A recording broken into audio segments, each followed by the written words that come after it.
A very good morning. Northeast window news analysis asibu miyeng tabi punong po han mamagtada tong hospital matong ramna punong putram nok chobuloi ne kokton na kurumjari ngasi imphal da phong ba tongan ba pauche se gi maroi be headline sing khana nei na ba sida ko gi studio the election video lai ba se ko gi oja dake author and columnist han mamagtada oja putram nok churi taga chari oja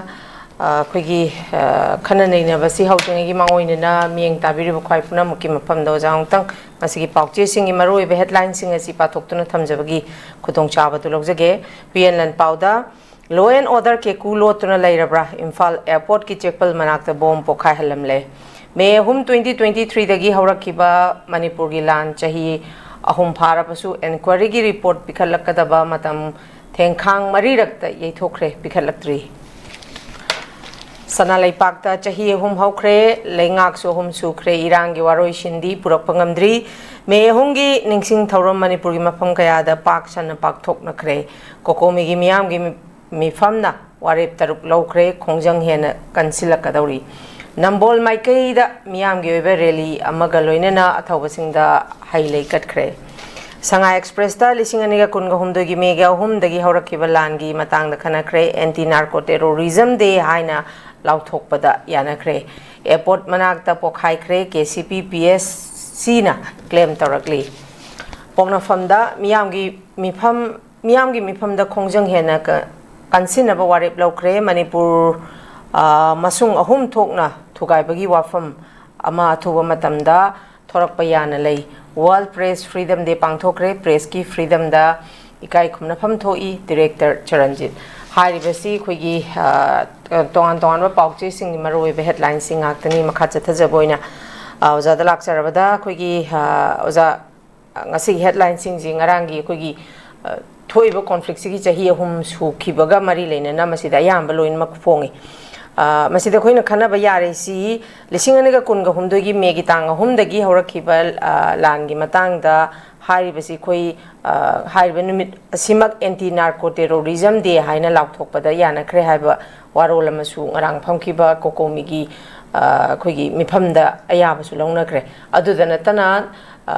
Masidagi ahen ba hena khongjing jangsilakani di hari oza adumapu khoi thoiba conflict sigi manung sita miyoi masing kaya ma laigidre dudana tana khoi asiba hakchang phoba phangdana leiba IDP singmayum da changba ngamdaba adumapu khoina han tajabada IDP ki haidi mapuroi ba thiba phangdana leiba adu amana phongdorokiba matang da su khoi death certificate se chahi tare changani ha pro kaino masu za han tajai ko Sigi matang doza anti narco terrorism de haina budi lauthok pada yana khre hairi ahen ba khongjang su changsin gini hairi adubu oza sida miyamna changsan ga dori ba ahen ba khongjang si koina hoji pongdo urisi yamna democratic oiba mawong da dum changsin ba rally jatpa mairagi rally jatpa sit in protest tauba memorandum pisan ba sium bangak tane boza aduna po ahen ba khongjang si karamba makhalgi khongjang oirakadoino changsalakadori khongjang china hairi ba khoina pamliba pandam si phangdori bra changsalakadori ba khongjang sina miyam si hummaga puba ngamdori bra haibagi wahang amasu ojal miyam da pawi ai samakta su pawi handakta kokomi gi chakiba makhoina silaga langa chakiba matang doza desamgi hanagi former president phui adu ada haidana video clipping amu kokomi gi maikai dagi kaaga mu thadori adugi mi khogi mioi khara duna mu aikhoina phuba nati haidana clarification si akhoi masen makta da amana mu clarification tauni amana mu clarification tauni masi mangna su ozai khoisi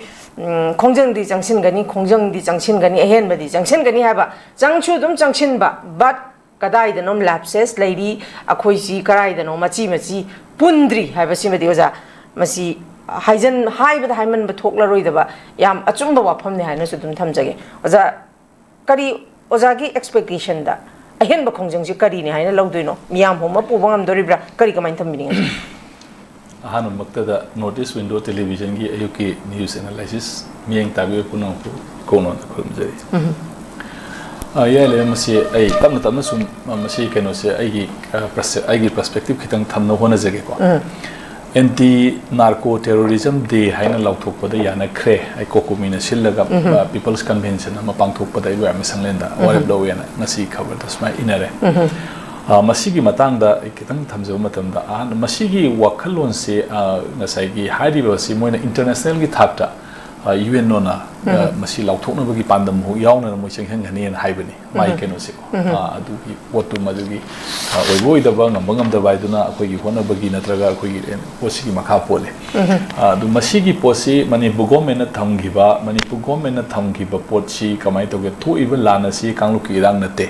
maitai kuki gi conflict nate masi manipur gi apun basakam thugaina ba akoi gi foreign element yauna narco terrorist ki magi leriba posi na threat tawrakpa adugum makhalgi kaino omani haisi mamangi khoigi tamda cha hojiki leriba sigi government sigi nataba khoigi hanagi honorable chief minister n birena yam kanna laurumba wafam amane bo adubu mana sidere wafam si laurakan sida amuk BJP ki hoji leriba union government asi home minister na tholiba lana si khoigi foreign element amadi kenoga narco drug la lomga mariam talena de masi maitai kanglup ki ethnic conflict nen lauthore bo sai sida ne bo khoina chamum nari si issue se adigi den ngasi maki pressing da su yawi maitai ku ki lan chahi ahum phara en mato haiban sing bo yawe bo sumaina sum posi akoida macet oiba miyeng da tawriba idea se si karai da no se akoida confuse am leiriba haidi amungna kang ki irang ne puthona honai ade amungna manipur gi apun singna rakpada puthona honai amungna india gi keno singna rakpane na puthona honai sai si da idea me am punsala kan si da madu gi idea do mana puthoiba idea do chumna hona bagi angle lom do oina puthona ga akoi gi hosi to bodang to leireba common noiba idea ji karai da no se akoi still confuse ne bo aina Sideta yamna mek singna aina aingonda leje phawjaba amakakti ngasagi hojik leiriba idea of India se idea of India gi magi perspective ta idea of Manipur siga khenaba leirabra idea of Manipur gi perspective siga idea of India gi perspective siga anisi contradiction si yam song leibra haiba haita sima number 1 wahanga manebo ko masigi posigi marum sideda then idea of India the idea of Manipur ga contradict lady bado adugi same parameter da idea of Manipur da ethnic polarization tawbra madugi imperialism gi element khoi idea of Manipur sagat minasi haiba maya marak sidaida ngasagi dominance idea of dominance akoina sine India idea of India da idea of Manipur na contradict lady area sine karai da Hindutva concept ta India concept ta Bharat Basai concept ta si idea se hoi clear oina bam sange buko at the same time maduda akoina hariba poside da akoina imperialism gi element ama yawe na akoina uba taragadi madugi imperialism gi element to negate tawno hona bakanda akogi idea of Manipur da su idea of Manipur sagat pada su madu sagat liba kambu singi marakta imperialism gi colonialism gi element ama madu pura ga satpra adu tagadi akoina Lairiba nakan amarom da koina imperialism ki element ama yawe na koina contradict tawriba do same idea of Manipur utargadi adu itargadi koina contradict tawriba area sina karai da sigi posi yamna arubu wahang ama hoji oire ko sigi posi gi manung sideda wahang mayam singsi makal gi question mayam thokra sai gi area se emon di am nungti wakhan khanba sai area se ama oina hoji leyeb ko adu koina idea of Manipur sagat pada idea of Manipur sagat pada idea of India na karam haina chething piri ai chething piri ba mong aduda same idea of Manipur gi manung sideda so adugi moina idea of Manipur da piri chething luga saman chething ama pibra Sigi pot se akoi masigi posigi clarity ama leitabi yaroi masigi posigi clarity ama leire matungda idea of Manipur gi consolidation ama lakane ko natragadi haiba conflict se akoi chatliba lambi sina karai dano chatu sina kadom dano ai khangdana akoi masen gi mathak sidaida adum phuna dana leiriba ai gi miyeng dagi di aikoina ai gi miyeng dagi di aikoina ngarang gi me ahum gi thodok se akoi gi na Mamang di claim taromiba narco terrorist adigi drug lalonba adigi di Manipur thugai ba pama kambu singa sina Manipur gi apunba purup singda lemin naraklaba mayam singda madu saitheng am pirak pane nei di uzeyaba masi maitei kuki conflict ne aina lawjaba ngamdeba adui daga di sem masida de laigidreba victim mayam punamak se masi akoina kaidobagi area tokhai na mafam khara khaktang da मियोई खर खक्तगी ओइना नत्र group खर खक्तगी ओइना तोंगान तोंगान मसीगी पोसी अथौबा नत्रगना करिगिनो high my photo the लेसु कटपा मयाम लेगिद मयाम सिंग नुंगाइतबा सि मयाम सु अखोइना cookie गी group तनि HYBE मयाम सु जि आईडीपी ओइना लेरिदनको अदगी देन मैतैगी ने हाइब मयाम सु आईडीपी ओइना लेरिबा हजनबा यादरा मखोइसिंग असि अखोइना करमाइना मसि नेगोशिएट तौदोनो कमाइना येंगदुना हाइब पोट अमसि हाइब पोट मयाम सिंग सिदा अखोइ लोइमुक सिंग सेलकनेबा अदुना लेरिबा पोट मयाम पुनमकसे कराइदना अखोइना रिकॉन्साइल तौगदेबा कराइदना अखोइना पुजंगदो एरिया से अखोइ लंबी थिमिनबा म संगेबा आइगी ग्रुप ना आइना खन वाकंदुना पोलराइजेशन तौनरा कांदुदा मदुना अपुना मणिपुर म साककनी हाइबदुदी मदु यारोइदो पोट अमनेबा होजि ngarang gi no sida hoji haiba yawre pona phom gi da ire ko manipur da masung ohum thongna tugai bi yabagi pot ama masi gi athu matam lakpa yaina adu da gi issue si kari no sigi pot simak si tana na ba sila iba lang si da apun ba pami haiba akoi miyam sing asina madu khudung ilaga sumsa tori bra sai gi se amna hojik manipur da leiriba arm conflict ki oiro leiriba civil society sing concept oiro kari bor kari mayam sing ase ahan bada aikoina same thing India government of India na masi Manipur da imperialism gi colonialism gi neo colonialism gi attitude tawi haina akoina uriba pot mayam singa se masi India ji union of state haibani adu gi Portuguese state ki liberty state ki mai function kai ka mayam singa adu suppress tawi adu haiba pot me akoina idea of Manipur da sathariba India gi leiba administration sina madu gi contradict tawi na akoina imperialism gi element ama yawe na claim taw targadi same idea of Manipur da su haiba element singa adu leirga lo thum thoe madu leiragadi idea of Manipur su pung pharoeba adu idea of India su hadi element yaw ga pung pharoeba sigi pot asidaida akoina lan tawnara kan sida magi idea of India da hari badu element yaw madu suppress tawn namjalakpagi pot da siginari ba khulai wena siginari bra natraga na akoina defense tawda akoina madu gi no tawro hona bada madu gi du karmaina madu gi du akoina defense tawri gi haiba pot da akoida confuse to libra haibase masigi wahang sina hojik Manipur gi lenga Manipur gi leriba situation asigi wahu amadi irang sing sigi mai khongset oigane na iti lawe maram asina leriba pot mayam punamak sida aikoi miyobugi wakal dagi at first idea of India oigera idea of Manipur oigera imperialism gi elements lok thokadabani at any idea ama sakro matamda kar maina khoi si magi leriba ethnic community gi liberty magi freedom magi mayam singa sia masi kar maina within the framework of the magi law within the framework of the kano da magi pamjariba furuki idea do kar maina madugi pota apun ba kano dagi manumda madu ke do phangaligi haibase madugi interpretation du da khoi si apun ba saga dagadi madu hairiba posi lakpa yaga dai khali natabida idea of dominance da polarization tawna kan da macet ki apun basing sina nationalism sagala kan sida ai punjeli budan dominate tawraga pugadam ni haiba sakat pataraga di India da su idea of India da Hindu singna madu Hindu singi leba kaktane na claim tawno honrak taraga di madu su akai bala kaneba then same thing sabana na to India is tele myam singa sisu loimu conflict leba ngaktani na hayo myam singa si polarization tawdana ba adu aikoi digi yauriba elements imperialism gi element feudalism gi elements ya masi hana aikoi pung digi lokthokpam sangeba lokthok kan sida posi wai sanaragadi posi phone loin tane na idi khalleba ko adu masigi posina tharumda lera kan sida akoi apunba haiba potu di madu dai di thajade mana masina masigi pot myam singa si akoi hairiba area sida akoi wakhan khanba khung chengchal laga su adugi wakhalon do mek sengdong nara kan du da laidiba ethnic composition myam singa sia masi phajana akoi gi idea si sumain dong sagat mina sia na wa matam si yam thenga bra henjang gara bra mairong na kai yogra haiba myam singa sia akoi khongphom sing si loina ma yenabam sange natragadi punna bu hona bara hairaga kai na bo ina sanghelak pi khongset ta lakpusu oiroi haningai leite na idis mai tamni okay thank you oza masida ina lakchaning si ozana hojik haidi akoina ngasi bukta tari se hojik thoiba problem sigi cause si tongan ba root cause dum thammi ko haidi khoigi ha na gi former chief minister leiring ai da su man sai thoglaiba ngasi thoiba conflict sigi cause sinani khoigi narco terrorist illegal immigrant adigi khoigi reserve forest area tak thoba adigi hairiba mayam ji thamgre adui targa su masigi conflict sina thoglai bi hausina chahi ahum jing rang sugre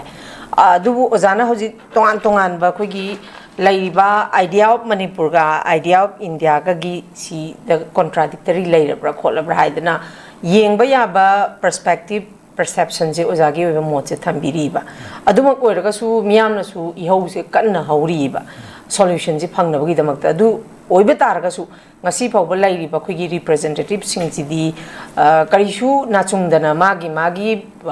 phamliba phamji de sine hena importance hoine dum mak lauri ozana hojik thambiri basmaina sida thoiba contradictory mayam si kamai tawdana khoigi imperialism si lawthokadage khotoge adigi haiba tongan ba ozagi oiba point of view thambiri bi mayam si haiba khoigi politicians sing akoi representative sing sina munna khangdaba taraga su kaigino haiba matamda oza khoi representative sing da chen khaktana money power ga muscle power ga na maram orakanda ngasi representative oiba mayam yauri boza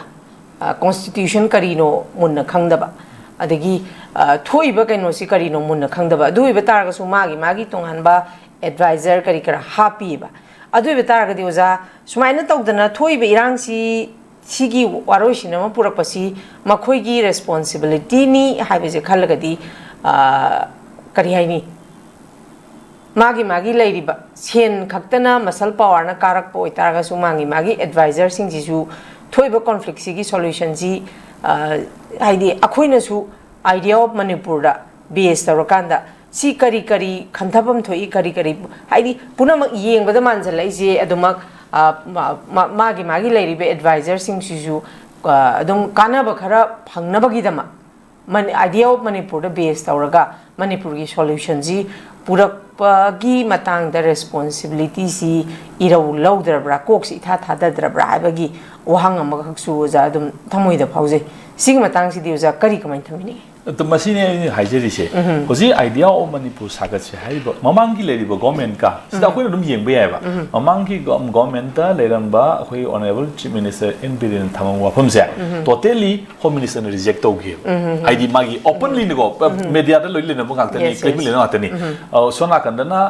थोइबा लानसे सिने न मरम पिरे असोना कंदना हाइबो पोतो अदुगो मै लेना दे हाइरे अदु तागदी same family दा हाइबो contradiction से दुम थोकता अदु centre ना मणिपुर की लेरिबा मखोगी लेरिबा प्रपोजल से मसी ताद्रे हाइबो सिमदी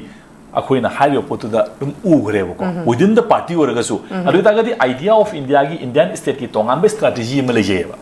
अदुगी स्ट्रेटजी दुगी मनुंगदा हाइबो पोसी थोकपनी हाइन हाइ तारगदी अखोइना फमसिदा अखोगी इंडिया की लेरिबा स्टेट की मनुंग संग्रबा इंडियन स्टेट की मनुंग संग्र it may be BJP it may be Congress whatever एवर इलेक्शन की कमीशन द इंडियन स्टेट की मसी की मनुंग द डिजाइन द तौनिना संग्रबा कांगु सिंग असे मसीदा अखोइना थमदेबा थाजब सि करिनो हाइबो वाहंग सिनेबा आइमोनगी थोइसे अखोगी ओइबा वाहंग सिगी पाकुम सि इंडियन की रिप्रेजेंटेटिव की मागी इलेक्शन की कनो संग्रबा इंडियन स्टेट की डिजाइन तौनिना संगिबा पॉलिसी अदु दे संगिबा पोट अदु दे अखोइना एनी मदुगी एनी पार्टी अमद ओरगसु मरंदी बाई इंडियन स्टेट की मागी स्ट्रक्चर अम लेजरीबो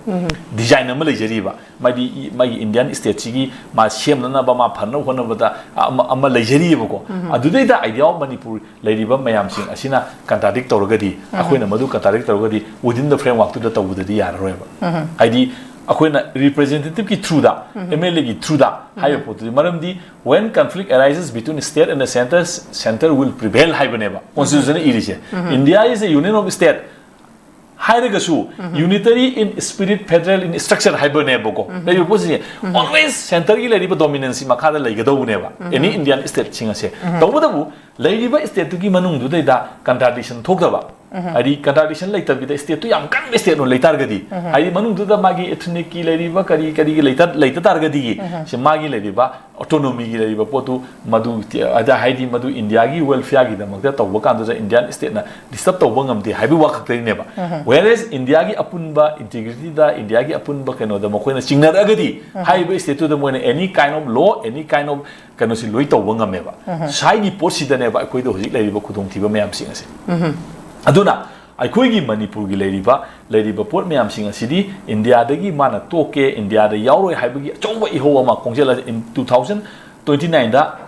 इसकी लालौबा नत्र इंडिया लालौ पुनु मुथकने हाइ वर्जन नमसु लेरिबनी as a part of as a strategy of that कनो दुगी मतुंग इना सथरपा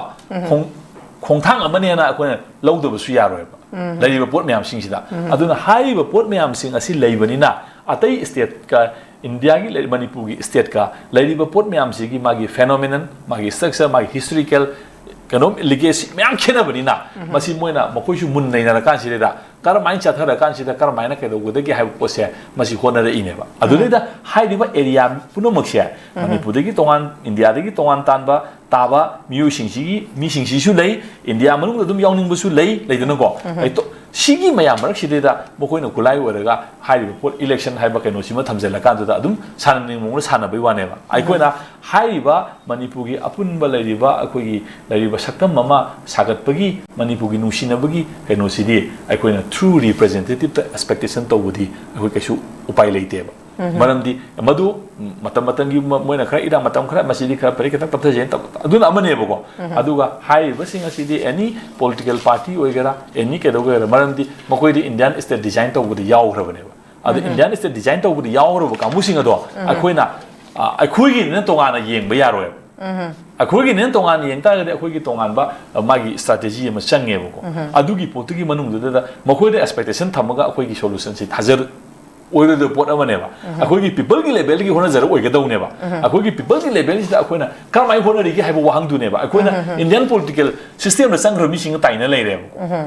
सिदी मोइददी कैसु मसिगी पोसिदी मतम मतंगी मोइगी भोट की मैंडेट फंगननबगी मियांगी कनो पेननबगी खुबा खुनबगी मोइ ngangboi wa khakdaneba mogi mathamoidadi they are already in the Indian state system da moi yawhrabane yawhrabani na mokoina India gi state ki damakta welfare gi dam design tro matam tu da moina kaim tawbanga moi tawningasu kaim taw yaroi hari ba pot myam singa se masi khaki akoina clarity ma sangeba adu dagadi people gi level dagi people की level लगी अखोगी level अखोगी मियाम की level लगी अखोगी अपुन बा idea Manipur से कमाई सागकदगे हाइबा वाफम सिना अखोई हेन मरु एबम थो एबो मसाई सिंगिदा सीएसओ की अचौब रोल अमा दरकार लेबा अदुनने बैना सीएसओ की रोल अमा अचौब दरकार लाखबा कानसिदा अखोगी आइडिया मणिपुर सागतबदसु इंपीरियलिज्म की एलिमेंट अमा यावब्रा मधुगी कमाइना मधुगी फ्यूडलिज्म की एलिमेंट अमा यावब्रा मधुगी पोतु कमाइना अखोई लौथोकदगे कमाइना कन्विंस तौमिनगदगे हाइबा पोसिनेबा इन थमजनिंगिसे सिगी पोट मैम सिंग असे याम अरुब पोट अमनेबा अदुगा इंडियन स्टेट की केनो द संग्रबा पॉलिटिशियन सिंग बीजेपी ओगरा कांग्रेस ओगरा सीपीएम ओगरा एमपीपी ओगरा व्हाटएवर ओनिंग ओजेसन ओबको मोइदुदी इंडियन स्टेट की डिजाइन दु नाथोको सुंगमोय मसथरक लादुदी मोइना फदांतन काइगुमा थेनगिन खलजु पिया थमजलगनी एम अदु तौ मैम लेखरेबा लो मैम सिगी मैम सिंग असे मोइना मायोनबो ngमोय मोइना मदु टॉलरेट तौबो ngमोयदबनिना अदुगी पोतु द मोय अदुम पोतु तौबोय वानी अदुगा लेरिबा हारिबा भोट अदुनसु लाखदबा भोट अदुनसु अखोई कैसु तौबो ngमोय हाइबसे प्रजा हाइदी माइ कन्साइंस न डिजाइन तौजबा प्रजा सिंगदि खंगेबा खंगबनिना तौदुनी से थोथोमा अमा ऑल वाइन इन न्यू बोतल हाइबा पोतु देदा अदुम लेगदबनिना हमु हमु मतम मतंगी भोट लाखबददा मागी पैसा खरा नत्र कैनो खरा मागी बेनिफिट खरा तौरगा लोइरे अखोइना सिदेदा कैसु आशा तौनिंगा लेतियना वाखंदु खलगा दुम प्रजा सिंगसिना याम करप्टेड ओइबगी करिगी वांग हाक्सु नत्रिबको हारिबो पोतु द एक्सपेक्टेशन मोइदा तौदे पोतु होय लेरंगनी खरा लेदम या दु जमरा अमतग थसगे सिदा दुम खोइ तोंगान तोंगान बा पॉलिटिकल पार्टी सिंगी हजिक्सी खोइ बीजेपी ना पाइरे अदो इवन अखोइगी कांग्रेस की माइकैदगी फोंदोरकपदा खोइ फमिनबदा दुम खोइ फोंदोरकपसी हाइबो जानदी इंडियन पॉलिटिकल सिस्टम दा मखोइगी design तौदा already yaograbani makoi se pura helpless ni kaisu tawanga mo habagi wafam amadi ojana thambiri bako adumak oitaraga su masi individual gi makha poli makoi the political will laitabagi ni ka haba wafam ju thammeba sina mu oja kamai do janu si political will laitaba haiba se political will haiba si makai kya degi yengbe yaiba man mu kai mu akandu de da ma ultimately magi leriba potu de kantarik torta gadi ma system ni tholok pantana kaisu upai leite okay system ni tholok pantana kaisu upai leite ba man system du da adum legi haita gadi magi system du nung da magi will du sagat ka do ne ba adu gi will du da leriba contradiction du gi wane ba in thamjari si magi system du da ma adu da noi ge no si yaudri haidau mangai ba or na ta ga nei adu da ai kem tawroi haidau mangai ba aduna हाइरिबा केनो सिंग असे मसी अखोइना होजिकि लेबा BJP government सी वाक्ते नत्तेबको ममांग द पालम गवर्नमेंट मयाम द अखोइना प्रेसिडेंट्स मयाम उग्रेबको अदु सेंटर दि हाइरक मतम द अदु तवसी मीन्स सिनेन लांग इवन मोगी विदिन पॉलिटिकल कोगी लीडरशिप सिनबे क्राइसिस बौदा सुपरसीड तौरगा लाखिबा ngaktaनेबको द यु मयाम सिंग असे सिगी मयाम सिंग असे अखोइना ꯑꯩꯈꯣꯏ ꯄꯣꯂꯤꯇꯤꯀꯦꯜ ꯍꯤꯁꯇ꯭ꯔꯤ ꯌꯦꯡꯕ ꯑꯃ ꯆꯪꯉꯤ ꯑꯃ ꯌꯦꯡꯕ ꯑꯃ ꯆꯪꯉꯤ ꯑꯗꯨꯅ ꯑꯩꯒꯤ ꯁꯣꯐꯥ ꯑꯩꯒꯤ ꯃꯤꯠꯌꯦꯡꯗꯒꯤꯗꯤ ꯏꯟꯗꯤꯌꯟ ꯁ꯭ꯇꯦꯠꯀꯤ ꯃꯥꯒꯤ ꯗꯤꯖꯥꯏꯟ ꯃꯥꯒꯤ ꯁꯤꯁꯇꯦꯝꯁꯦ ꯃꯁꯤꯗꯤ ꯁꯣꯐꯥ ꯍꯧꯖꯤꯛꯐꯥꯎꯗ ꯑꯩꯗꯤ ꯆꯦꯟꯖ ꯇꯧꯕ ꯂꯩꯇꯦꯅ ꯈꯜꯂꯦꯕꯀꯣ ꯁꯤꯟꯁ establishment of the Indian state हौजिबुद इंडियन स्टेट की मागी डिजाइन हौजिबु चेंज तौब लेते ना इदि खले खनबनिना मरम रोकान मखोई मयाम सिंग असे मसिगी मियें सिंग असे आई अंगोंद दि कछु खेनाब लेते ना खले मरम मसिना मखोइदा अखोइना इलेक्शन लाखो मतमदा कैनोम लाखो मतमदा आजि हाइयो पोसिंग से अदुम सामान लेबनिना थोदौना अदुदाना खंदबगी कैनोदुमा असु पीपल की खरा कैनोसिंगी मरक्ता मदुई कंसाइंस तु लेब मरक्ता दु उबा यारोंगने सु खल्लेको आई खंदकी वाना तबिदा लेरंगने सु खल्ले आई अदुमाई उजेयेबको अदु मानबसु दुम लेरंबि याय अदुना मरम मरकान हाइबो सिस्टम सिदुदि कशु अकोना एस्पेक्ट अदु आइने यामना नुंगाइजरीदि यंगजनिंगिदि अखोइगी लेरिबा लेबा आमा सेमबा हाइबसे पॉलिटिकल सोसाइटी कलतना याबा नतेबा सिविल सोसाइटी हाबि याम साव पोट अम लेरिबो अदु सिविल सोसाइटी की दु लेवल सिदेदा अखोइना करी तौरिगी हाइबो वाहंग सिनेबा आइगी वाहंग दिको मसिगी मरक सिदेदा idea of manipur sakram matamda hairiba akogi idea of dominance ki imperialism ki element myam sing yauragadi idea of manipur dusu yamna madura suspect ama legene adugi pot myam sing akoina kraibuk level dagi khoi lawthoknare kraibuk level da khoi compromise tawnare atra akoigi leiba community ethnic composition myam sing ki haiba idea of manipur sida madugi liberty ko madugi freedom madugi magi leiriba way of life to da nungaina lejaba samna ka da akoina मीगी धर्म हाइबम लेबको जीवा high धर्म हाइदि religion की वानते को मसतुई वानी को सब ना हाकांदा अखोइना से ओक हाइरसिको ओकी ओब धर्म म लेजेबा मरमदि माना सारिबा हंगोइबो पोट म्याम दो आइना हंगोइ हाइरगसु मंगोंददि अहावबने लाइक दैट अदमाइ तौना अखोइ कम्युनिटी लेबो म्याम सिंग असे मागी वे ऑफ लाइफ रम लेजेबा मदुगी वे ऑफ लाइफ ता आइंगोंदा यामना कनु ओइतारगसु मंगोंददि याम नुंगाइजे पोट अमनेबा मदुगी फ्रीडम दु मा एन्जॉय तौजेरिनेबा अदुगी फ्रीडम दु अखोइना रेस्पेक्ट तौबा याबा सिस्टम अमा अखोइना स्टैब्लिश तौगदब नत्रने पुन लेमिना जाय तागदि मदुगी सिस्टम डोमिनेट तौगा नंग सिस्टम दु यारोय मुथलो तुगु चै हंगोय अदु अदाना सुम हाय तारगदि मागा एगा दुम कॉन्फ्लिक्ट तो माना ngamibo dum ma thengna rakane ba magi su adu itagadi magi du da akoina magi level du ki manung du da akoina respect to we aba adagi magi du da akoina mai nungai jaba potu da akoina kano to we aba pot ama akoi samina kan si da apun bai ru sa ka done ba through negotiations si yaroe bu si prithvi history na universal idea ama yaudana universal idea ama yaudana apunba kano ama haibase sunga yaroe ba idea of universality ama lege dong neba koina kari gum khara punjai targadi si universality si kadai no si neba igi hojiki wang si ko adu asi universality si akoina karai level da koi si puthoe adu karai no haibu wang du neba sai si da neba koi gi lebe punsan ba ya da mo ngam da maset ki lan wari bo ko si samna kan even ngarang hangi tonglau bi gi thodok ta mama imung na kari hairi JC na kari hairi miyam na kari hairi the conflict kyam thokre adigi mama baduna akhoi lediba chatnabi ki matung ina isa sing du sumai legi bu da akhoi du family gi sumai tong yam nungai tre ama thom khangre khoi lo senjere gi haiba kan sida sem adugi numit na da adum group amana amu total shutdown tawrani haijelakba adigi ni kana si lediba mayam sing ase sai sine ba akhoi da samam na ba confuse mayam tholi ji ko sum mayam sing ase masi akhoi karmaina akhoi karamba universal idea amada akhoi si punsin gadagi haiba si universality se masi akhoi na puthokpa ngamdragadi akhoi gi film se kaidong nungda kaino tawudi idea gani haiba thajade ai wakhalon de ismaina ai thamjening za anu za daina lakchani se hajik si ngasai gi akhoi gi union government gi oinadi magi structure ama almost hemdra leire aduduna akhoi gi whatever any whomsoever any xyz akoina thagat kraga su adum akoina makhoi je machu sangi haije uza sidane ba koina haidu ji aduna uza nang sa haibiru dune sangbada yauroi gi haidari thoglakada bane haidana ma yauroi da bane haidana kakninga yaudra wafam ne ba aduma pu hojik si akhoi gi national party singi magi design tawgraba policy program magi leijari ba singsi akhoi pamdre congress su yenge BJP su yenge pamdre dui betargadi khoi ahongba ma porake haiba targadi akhoi regional party amada saugalakanda akhoi gi masi na maram oirakanda khoi gi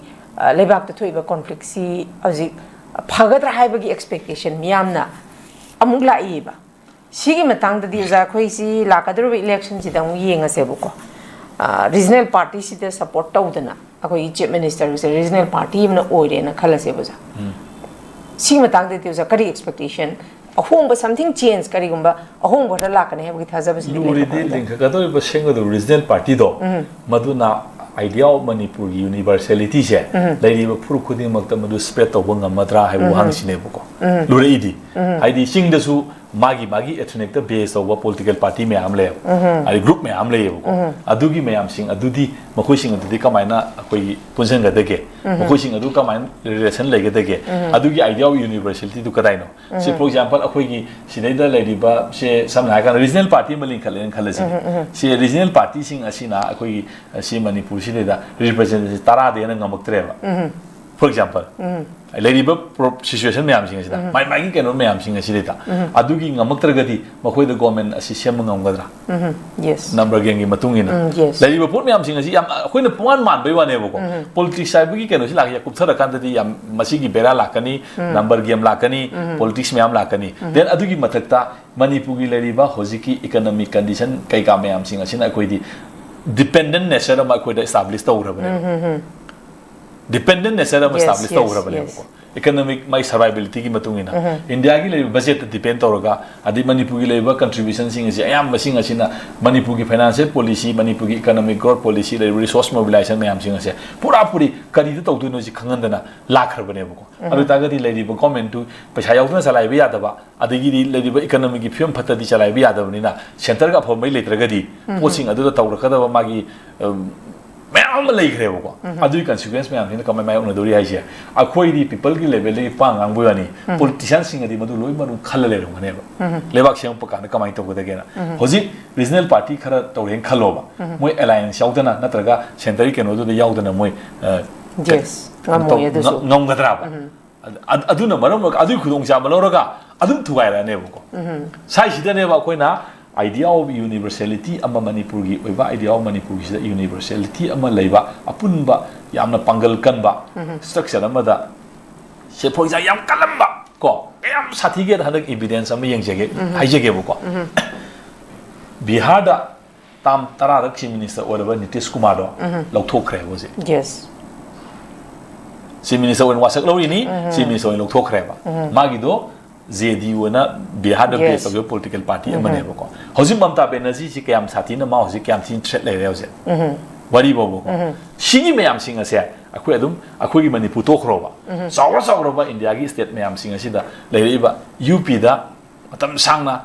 mai kenogi mulayam gi adigi di kenogi akoi gi kariba nupi ama kenodo jum like to like wari bobo ko si even south kai da khra hojik lai ba DMK gi ai DMK kari gi lai ba khra sin natana hojik lai ba pop myam sing je loina mak magi economy gi khuli sing je paisala kan si da madu asina marom kan da magi idea of India da ya federal structure do madu disturb tawre haidana apun ba India gi ni ho ma lawe haningai su lai tab matam amane hojik se ko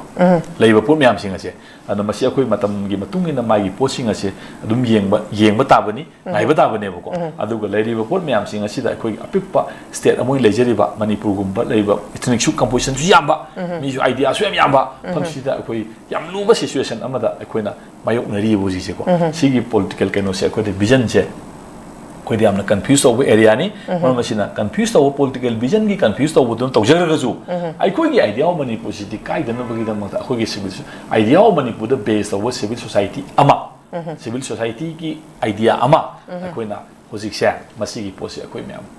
ki oiba ama sagat panatana ko akoi political keno degi akoina kasu expect to ninga leite ama to ninga leite ko adan any political party de matam matangi dum lakani mi ju hong pu yai hong to bi yai oza ko oza ai am tak thachage habdi khoi gi civil society organization ai si khoi gi miyam gi haidi makhoi di pressure group ni dana miyam gi pin da ba lakpa matam da lengak da pressure pi na ba adum group ne ba adu bu ozana hojik thambiri ba wapam ji hojik lai ba khoi gi politician sing sina di khoi gi national party si degi si de tong kan da makhoi na mai pak aga ꯃꯈꯣꯏꯒꯤ ꯄꯥꯏꯔꯤꯕ ꯐꯝꯁꯤꯡꯁꯦ ꯂꯣꯏ ꯄꯥꯏꯔ ꯂꯩꯕꯅꯤꯅ ꯉꯁꯥꯏꯒꯤ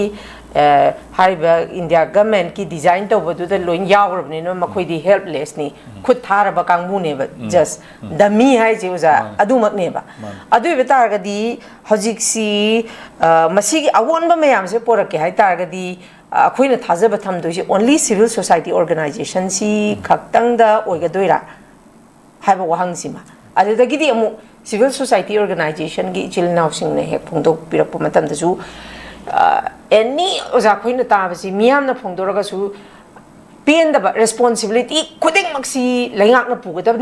ꯄꯨꯒꯗꯕꯅꯤ ꯍꯥꯏꯕꯁꯤ ꯑꯣꯖꯥ ꯑꯩꯈꯣꯏ ꯑꯗꯨꯝ ꯇꯥꯏꯀꯣ ꯇꯥꯏ ꯂꯩꯉꯥꯛꯅ ꯄꯨꯒꯗꯕꯅꯤ ꯑꯩꯈꯣꯏꯒꯤ ꯄ꯭ꯔꯦꯁꯔ ꯒ꯭ꯔꯨꯞ ꯁꯤꯚꯤꯜ ꯁꯣꯁꯥꯏꯇꯤ ꯑꯣꯔꯒꯅꯥꯏꯖꯦꯁꯟꯁꯤꯡꯁꯨ ꯑꯗꯨꯝ ꯍꯥꯏꯁꯤ ꯍꯥꯏꯔꯤꯕ ꯊꯣꯛꯏꯕ ꯑꯦꯅꯤ ꯖꯒꯥꯗ ꯊꯣꯛꯏꯕ ꯑꯟꯋꯥꯟꯇꯦꯗ ꯏꯟꯁꯤꯗꯦꯟꯁ ꯈꯨꯗꯤꯡꯃꯛꯀꯤ ꯔꯦꯁꯄꯣꯟꯁꯤꯕꯤꯂꯤꯇꯤꯁꯤ ꯂꯩꯉꯥꯛꯅ ꯄꯨꯒꯗꯕꯅꯤ ꯍꯥꯏꯔꯦꯕ ꯅꯥꯀꯜ ꯑꯃꯔꯣꯝꯗ ꯉꯁꯥꯏꯒꯤꯗꯤ ꯃꯈꯣꯏꯁꯦ ꯖꯁ ꯅꯦꯝꯁꯦꯛꯀꯤ ꯗꯃꯤ ꯑꯣꯏꯅ ꯊꯝꯕ ꯉꯁꯥꯏꯒꯤ ꯗꯤꯖꯥꯏꯟ ꯇꯧꯕꯗꯨꯗ ꯌꯥꯎꯈ꯭ꯔꯕꯅꯤꯅ ꯀꯔꯤꯝ ꯇꯧ ꯉꯝꯗ꯭ꯔꯕ ꯑꯗꯨ ꯑꯣꯏꯕ ꯇꯥꯔꯒꯗꯤ ꯑꯣꯖꯥ ꯁꯣꯝꯗ ꯄꯣꯂꯤꯇꯤಷಿಯನ್ꯁꯨ ꯀꯔꯤꯝ ꯇꯧ ꯉꯝꯗ꯭ꯔꯦ ꯑꯗꯨꯗꯒꯤ ꯅꯥꯀꯜ ꯑꯃꯔꯣꯝꯗ ꯁꯤꯚꯤꯜ ꯁꯣꯁꯥꯏꯇꯤ ꯑꯣꯔꯒꯅꯥꯏꯖꯦꯁꯟꯅꯁꯨ ꯑꯃꯨꯛ ꯄ꯭ꯔꯦꯁꯔꯗꯤ ꯍꯧꯕ ꯃꯈꯣꯏ ꯑꯗꯨꯝ ꯃꯇꯝꯒꯤ ꯑꯣꯏꯕ ꯏꯍꯧꯗꯤ ꯍꯧꯔꯒꯁꯨ ꯁꯤ ꯋꯥꯔꯣꯏꯁꯤꯟꯗꯤ ꯉꯁꯥꯏ ꯀꯔꯤꯝ ꯇꯧꯕ ꯉꯝꯃꯔꯣꯏꯗꯕ ꯄꯣꯂꯤꯇꯤಷಿಯꯟꯁꯤꯡꯁꯤꯗ ꯑꯗꯨꯝ ꯊꯪꯖꯟꯕ ꯑꯗꯨ ꯑꯣꯏꯕ ꯇꯥꯔꯒꯗꯤ ꯑꯣꯖꯥ ꯃꯔꯛꯁꯤꯗ ꯀꯅꯥꯅ ꯗꯥꯏꯇ ꯄꯨꯗꯣꯏꯅꯣ ꯂꯩꯕꯥꯛꯁꯤꯒꯤ ꯂꯩꯔꯤꯕ ꯁꯣꯂꯨꯁꯟꯁꯤ ꯀꯅꯥꯅ ꯄꯨꯔꯛꯀꯗꯣꯏꯅꯣ ꯍꯥꯏꯕꯁꯤꯒꯤ ꯋꯥꯍꯪꯁꯦ ꯊꯔꯗ ꯄꯥꯔꯇꯤ ꯑꯃ ꯗꯔꯀꯥꯔ ꯑꯣꯏꯔꯕ꯭ꯔꯥ ꯁꯤꯅꯦꯕ ꯑꯣꯖꯥ ꯋꯥꯍꯪꯁꯤꯅꯦꯕ ꯑꯩꯅ ꯌꯥꯝ ꯅꯨꯡꯉꯥꯏꯔꯤꯁꯤ ꯄ꯭ꯔꯖꯥꯗꯒꯤ ꯊꯣꯛꯍꯟꯅꯤꯡꯉꯤꯁꯤ ꯍꯥꯏꯗꯤ ꯑꯩꯈꯣꯏꯁꯦ ꯔꯦꯁꯄꯣꯟꯁꯤꯕꯜ ꯄꯔꯁꯟꯅꯤ ꯍꯥꯏꯕꯁꯦ ꯑꯩꯈꯣꯏ ꯏꯁꯥꯁꯦ ꯑꯩꯈꯣꯏꯁꯦ ꯁ꯭ꯇꯦꯠ ꯑꯁꯤꯒꯤ ꯅꯠꯇ꯭ꯔꯒ ꯂꯩꯕꯥꯛ ꯑꯁꯤ ꯑꯩꯈꯣꯏꯁꯦ ꯔꯦꯁꯄꯣꯟꯁꯤꯕꯜ ꯄꯔꯁꯟꯅꯤ ꯍꯥꯏꯕꯁꯦ ꯑꯩꯈꯣꯏ ꯏꯁꯥꯅ ꯔꯤꯊꯤꯡ ꯇꯧꯕ ꯃꯇꯝꯗꯨꯅꯦꯕ ꯑꯩꯅ ꯂꯥꯛꯍꯟꯅꯤꯡꯉꯤꯁꯤ ꯉꯁꯥꯏ ꯁꯤꯚꯤꯜ ꯁꯣꯁꯥꯏꯇꯤꯒꯤ ꯋꯥꯠꯇ ꯄꯣꯂꯤꯇꯤꯀꯦꯜ ꯑꯣꯔꯒꯅꯥꯏꯖꯦꯁꯟꯒꯤ ꯅꯠꯇꯕꯗ ꯑꯩꯈꯣꯏꯅ ꯑꯄꯨꯟꯕ ꯃꯅꯤꯄꯨꯔ ꯑꯃ ꯊꯝꯁꯦ ꯍꯥꯏꯕꯒꯤ ꯔꯦꯁꯄꯣꯟꯁꯤꯕꯤꯂꯤꯇꯤꯁꯦ ꯑꯩꯅꯤ ꯍꯥꯏꯕꯁꯦ ꯃꯁꯤꯒꯤ ꯋꯥꯈꯜꯁꯤꯅꯦꯕ ꯑꯩꯅ ꯃꯌꯥꯝꯁꯤꯗ ꯑꯩꯈꯣꯏ ꯈꯜꯍꯟꯖꯅꯤꯡꯉꯤꯁꯤ ꯃꯁꯤ ꯑꯣꯏꯇꯥꯔꯒꯗꯤ ꯑꯩꯈꯣꯏꯅ ꯃꯗꯨꯗꯒꯤ ꯑꯩꯈꯣꯏꯒꯤ ꯑꯄꯨꯟꯕ ꯑꯥꯏꯗꯤꯌꯥꯗꯣ ꯃꯥꯒꯤ ꯄꯣꯂꯤꯇꯤꯀꯦꯜ ꯀꯩꯅꯣꯒꯤꯗꯣ ꯉꯥꯛꯇꯪ ꯊꯝꯈ꯭ꯔꯣꯕ ꯅꯣꯡꯃꯩ ꯀꯥꯞꯄꯒꯤ ꯏꯔꯥꯡꯒꯤ ꯑꯗꯨꯒꯤ ꯋꯥꯗꯣ ꯉꯥꯛꯇꯪ ꯊꯝꯈ꯭ꯔꯣꯕ ꯑꯗꯨꯗꯤ ꯃꯣꯏ ꯒꯣꯔꯃꯦꯟꯠꯀꯤ ꯃꯇꯨꯡ ꯏꯟꯅ ꯊꯕꯛ ꯄꯤꯒꯦ ꯍꯥꯏꯔꯛꯄ ꯌꯥꯏ ꯑꯗꯒꯤꯗꯤ ꯊꯕꯛ ꯍꯥꯞꯀꯦ ꯍꯥꯏꯔꯛꯄ ꯌꯥꯏ ꯑꯦꯛꯁ ꯄꯤꯒꯦ ꯍꯥꯏꯕ ꯑꯦꯁ ꯄꯥꯔ ꯂꯣꯒꯤ ꯃꯇꯨꯡ ꯏꯟꯅ ꯑꯩꯈꯣꯏꯅ ꯄꯥꯝꯃꯤꯁꯤꯗꯤ ꯑꯩꯈꯣꯏꯒꯤ ꯑꯄꯨꯟꯕ ꯃꯅꯤꯄꯨꯔꯒꯤ ꯁꯣꯁꯥꯏꯇꯤ ꯑꯃ ꯑꯩꯈꯣꯏꯒꯤ ꯑꯄꯨꯟꯕ ꯃꯅꯤꯄꯨꯔ ꯑꯃ ꯀꯥꯏꯍꯟꯗꯅ ꯏꯄꯥ ꯏꯄꯨꯁꯤꯡꯒꯤ ꯀꯔꯤꯒꯤ ꯂꯤꯒꯦꯁꯤ ꯑꯃ ꯂꯩꯕ ꯄꯣꯠꯇꯨ ꯊꯝꯁꯤ ꯍꯥꯏꯕꯒꯤ ꯋꯥꯈꯜꯂꯣꯟꯗꯨꯅꯦꯕ ꯊꯝꯁꯤ ꯍꯥꯏꯕ ꯋꯥꯈꯜꯂꯣꯟ ꯑꯁꯤꯒꯤ ꯃꯇꯝ ꯁꯥꯏꯁꯤꯗ ꯑꯩꯈꯣꯏꯅ ꯃꯤꯠꯌꯦꯡ ꯑꯅꯤꯈꯛ ꯌꯦꯡꯕ ꯌꯥꯏ ꯃꯇꯝꯒꯤ ꯊꯣꯛꯏꯕ ꯀ꯭ꯔꯥꯏꯁꯤꯁ ꯍꯥꯏꯕ ꯑꯃ ꯑꯩꯈꯣꯏꯒꯤ ꯑꯄꯨꯟꯕ ꯑꯥꯏꯗꯤꯌꯥ ꯑꯣꯐ ꯃꯅꯤꯄꯨꯔꯒꯤ ꯋꯥꯈꯜꯂꯣꯟ ꯍꯥꯏꯕ ꯑꯃ ꯃꯇꯝꯒꯤ ꯑꯣꯏꯅ ꯊꯣꯛꯏꯕ ꯏꯍꯧ ꯃꯇꯝꯒꯤ ꯑꯣꯏꯅ ꯃꯤ ꯍꯥꯠꯄꯒꯤ ꯅꯠꯇ꯭ꯔꯒ ꯃꯤ ꯁꯤꯕꯒꯤ ꯈꯣꯠꯄꯒꯤ ꯀꯩꯗꯧꯕ ꯃꯌꯥꯝꯁꯤꯡ ꯑꯗꯨꯗꯤ ꯃꯥꯏ ꯃꯇꯝꯒꯤ ꯃꯇꯨꯡ ꯏꯟꯅ ꯑꯗꯨꯝ ꯋꯥꯔꯣꯏꯁꯟ ꯑꯃ ꯂꯥꯛꯈꯤꯅꯦꯕ ꯑꯦꯁ ꯄꯥꯔ ꯑꯩꯈꯣꯏꯅ ꯂꯣꯗꯨꯒꯤ ꯃꯇꯨꯡ ꯏꯟꯅ ꯑꯗ ꯑꯩꯈꯣꯏꯅ ꯍꯥꯏꯔꯤꯁꯤꯅ ꯑꯄꯨꯟꯕ ꯃꯅꯤꯄꯨꯔꯒꯤ ꯑꯥꯏꯗꯤꯌꯥ ꯑꯣꯐ ꯃꯅꯤꯄꯨꯔ ꯑꯃ ꯁꯥꯒꯠꯅꯕꯒꯤꯗꯃꯛꯇ ꯑꯩꯈꯣꯏꯁꯦ ꯀꯔꯝꯕ ꯃꯑꯣꯡꯗ ꯋꯥꯛ ꯇꯧꯔꯤꯒꯦ ꯍꯥꯏꯕꯁꯤꯅꯦꯕ ꯑꯩꯈꯣꯏꯒꯤ ꯑꯄꯨꯟꯕ ꯃꯅꯤꯄꯨꯔ ꯁꯥꯒꯠꯁꯦꯅ ꯈꯜꯂꯤꯕ ꯃꯤꯑꯣꯏꯁꯤꯡ ꯑꯁꯤꯅ ꯂꯩꯉꯥꯛ ꯇꯥꯏꯁꯟꯕꯩ ꯅꯠꯇꯕꯗ ꯑꯩꯈꯣꯏꯅ ꯀꯝꯗꯧꯅ ꯋꯥꯛ ꯇꯧꯔꯤꯒꯦ ꯍꯥꯏꯕꯁꯦ ꯑꯁꯤ ꯑꯩꯈꯣꯏꯅ ꯔꯤꯊꯤꯡ ꯇꯧꯕ ꯃꯇꯝ ꯑꯣꯏꯗ꯭ꯔꯤꯕ꯭ꯔꯥ ꯍꯥꯏꯕ ꯋꯥꯅꯤꯗ ꯑꯩꯅ ꯍꯥꯏꯅꯤꯡꯉꯤꯁꯦ ꯑꯣꯖꯥꯒꯤ ꯃꯣꯠꯇ ꯑꯣꯖꯥꯒꯤ ꯄꯣꯏꯟ ꯑꯣꯐ ꯚ꯭ꯌꯨꯗ ꯍꯧꯖꯤꯛꯁꯤ ꯂꯩꯔꯤꯕ ꯁꯤꯚꯤꯜ ꯁꯣꯁꯥꯏꯇꯤ ꯑꯣꯔꯒꯅꯥꯏꯖꯦꯁꯟꯁꯤ ꯑꯩꯈꯣꯏꯒꯤ ꯑꯃꯨꯛꯀꯣ ꯃꯉꯥꯏꯔꯦ ꯑꯃꯨꯛꯀꯣ ꯍꯥꯏꯔꯦ ꯀꯣꯀꯣꯃꯤ ꯍꯥꯏꯔꯁꯨ ꯀꯣꯀꯣꯃꯤꯒꯤ ꯃꯈꯥꯗ ꯑꯩꯈꯣꯏꯒꯤ ꯃꯌꯥꯝ ꯑꯃ ꯌꯥꯎꯔꯤꯕꯅꯦꯕ ꯑꯣꯖꯥꯅ ꯌꯦꯡꯕ ꯃꯇꯝꯗ ꯑꯩꯈꯣꯏꯁꯤ ꯑꯥꯏꯗꯤꯌꯥ ꯑꯣꯐ ꯃꯅꯤꯄꯨꯔ ꯍꯥꯏꯕ ꯑꯥꯏꯗꯤꯌꯥ ꯑꯣꯐ ꯃꯅꯤꯄꯨꯔꯗꯗꯤ ꯍꯥꯏꯔꯒꯁꯨ ꯑꯩꯈꯣꯏꯁꯤ ꯑꯣꯖꯥꯅ ꯍꯧꯖꯤꯛ ꯍꯥꯏꯔꯤꯕꯃꯛꯇꯣ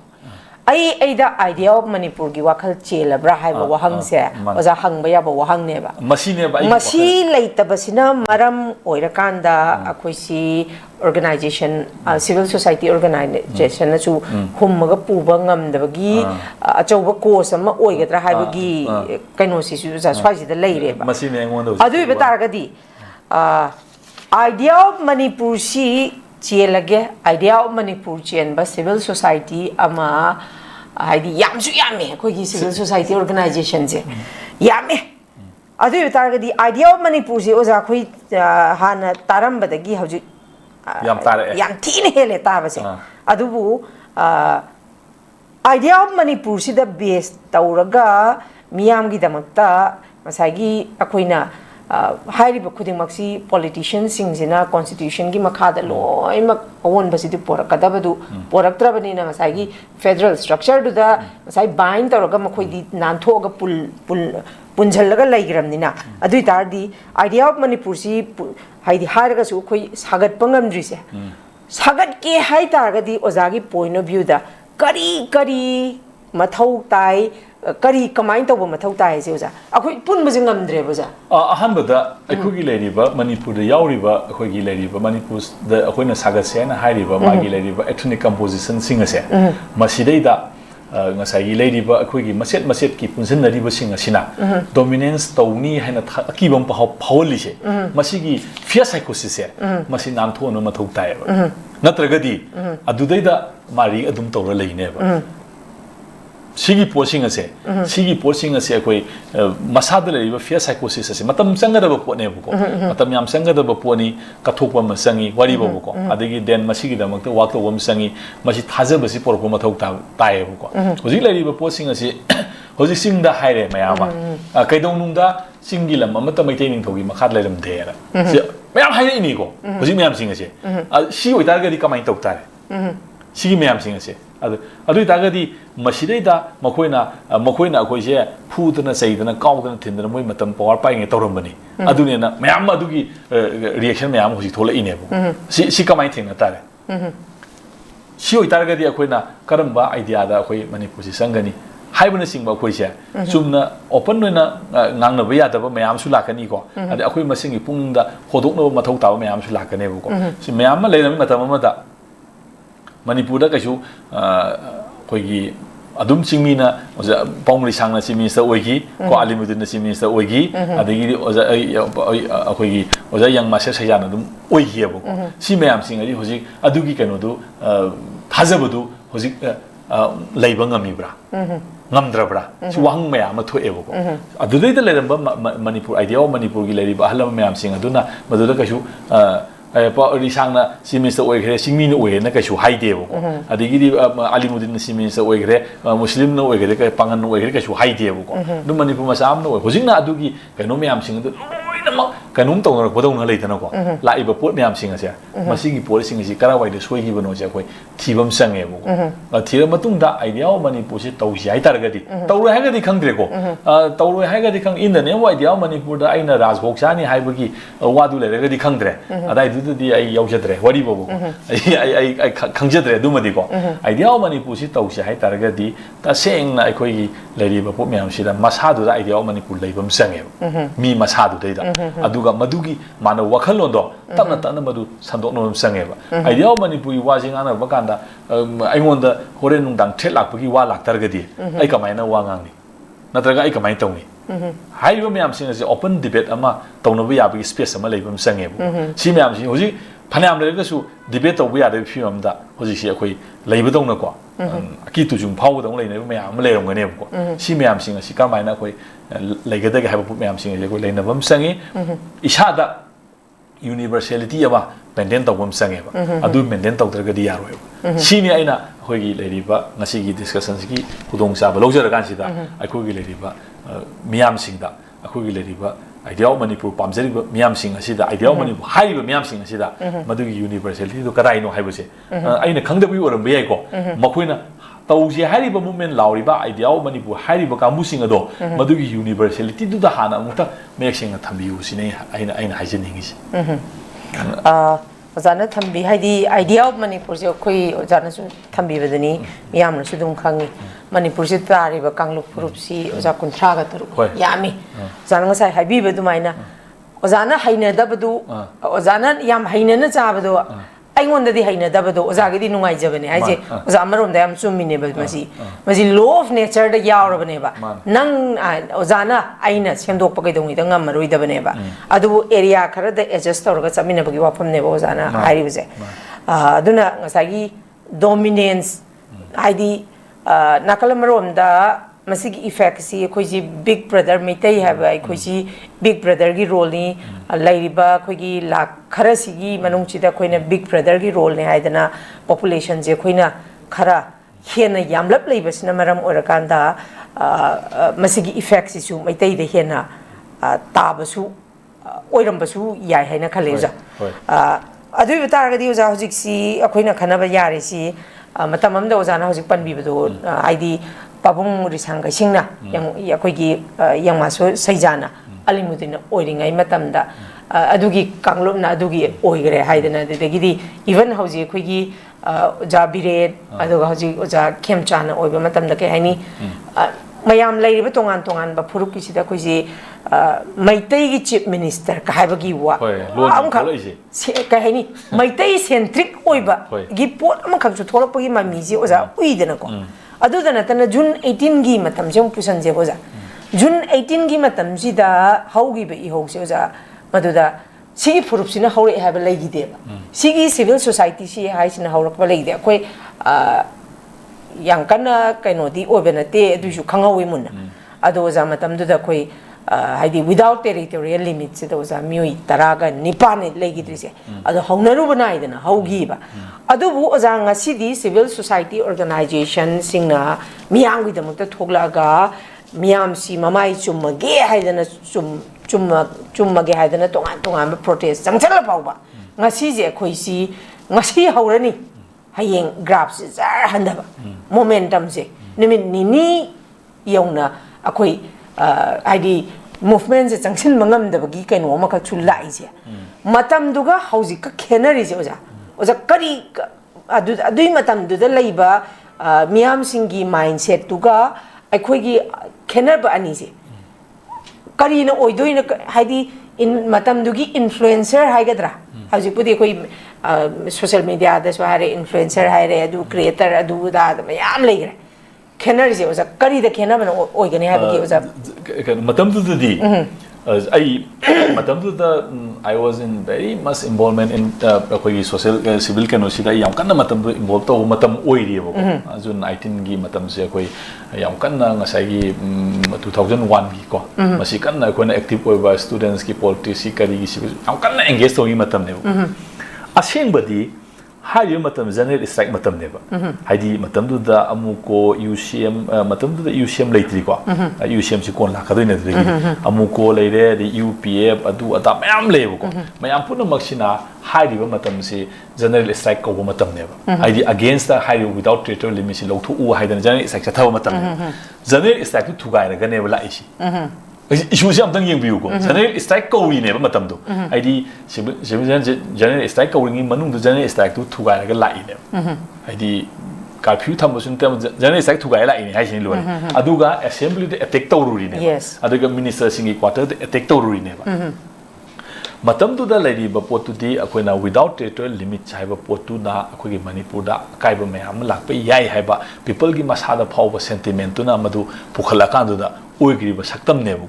hai ba pot mayam sing ado adugi matung da gi di akoi civil society gi mong si design mayam to gre bu hai ba pot mayam sing ase madu da gi lai ba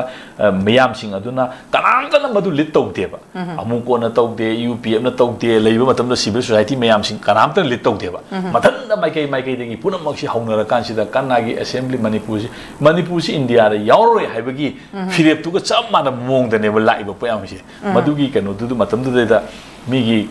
yamna critical war room da prime minister gi war room da meeting to wi hai ne ba cabinet mayam sing adu da gi kari no sori je ne kan moi o manipur gi policy de si lai bore na without territorial limits madu handora ine bu ko handor matam da ko gi lai gi ba thawai khara lai tare ko madu gi adu da bokta hosik lai ba June 18 gi lai ba sentiment aduna June 18 da thoki ba thodok adu da lai ba ko observation se masigi observation sina polarization to ro kanda even atopa ethnic community khara dadi nungai to forum bu sudum yai masi ju akoina yeng ba musange ba leiba pot myam sing asi dadi ko akoina leiba akoi solidarity do madu uliba pot sing adugi leiba pot June 19 to matam sida akoi mayam ya khara yawi hai ta ga su yawa lakta ba ade ama to thadin na ga to matam da akoi manipur gi apun bagi na tho bagi ne ha ga su to da manipur gi jaga mayam le ri ade even leidana ko si mayam lei si leiba pot mayam sing ase akoina leiba pot da akoina adu pun tamna manipur gi leiba pot si ni madam du tai bu June 19 du di akoi maitai gi sentiment to bu na te punu manipur gi si to bu ni swai to bu ni ko adu da gi di naga gi leiba group ta su manipur gi na hi NSN na dominate to bu ya da ba apun ba southern naga le ni kari gi de ya da ba kaino tholak khre da akoi gi manipur gi naga oina koi legi ni hana moi gi naga national kari revolutionary front ba kaino phulai ba tholak khra ba ne si gi mayam sing ase even akoina leiba sing gi leiba isinau mayam punamak sing asi da su akoina manipur gi idea of manipur thajaba mayam lei ha bisa akoi na uba ngamba ma change adu uraka matung da hayo mayam sing da akoi satla kan sida changa kan sida lariba pot mayam sing ase akoi sine manipur sibu punna ama toina lepa ba any political kaino amata na disturbance to wangam moyaba masi hek letra ba adum ka dum sana leine ba manipur ji leptre leptra gadi adum moi gi sana pot oire leine ba stand leitaba mi ama haibase samna ha kan da akoina say for example mawa mapur oibana thawoi bidraba nupi ama ko ma masaji ki stand si am clear oina leiraba ko haiba mi do karam da disturb to wangam moyaba ma thoi bidri haidana ma masaji idea run thoi bidrab ni haidana adum amaga mu ya ma ji mi oina uro ebo ko kai oina uro kani ma se ko siga same thing akoi go stand ama lobu ngamdana akoi integrity am wa integrity ama leitana akoi na kana ta no batai na doisi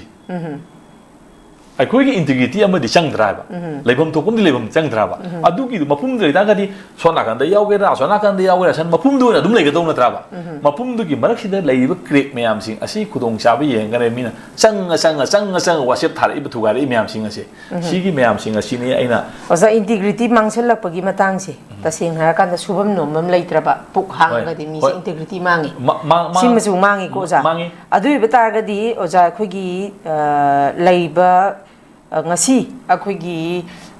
politicians sing su masagi political will mangi political will yaw da bagini hai sing asagi laiba khoi gi national party gi makhoi gi protocol makhoi gi taw da ya da khara frame tawraga lai gi du da makhoi su chappaga lai re hare adadagi amuk oza integrity mang bai wafam ji chakhau hang ba mi mabuk yam lam ba mi hungry man is angry man hai sine oza adumangna chen leitragadi puk hangadi mi magi integrity ji rai laina mangbagi achauba lambi makaksu oiba aduna oza integrity mangjal isi politicians sing chu integrity ji ani makse mangmin na pagi kaino sini ko oza voter sing dana aidi chen leitrabani na masagi hing badal darkar obisini henjalapasina politicians sing jina magi darkar se pira kanda ngasagi akoi idea of manipur gi wakhal chen gadaba singse chen do leitram dina oza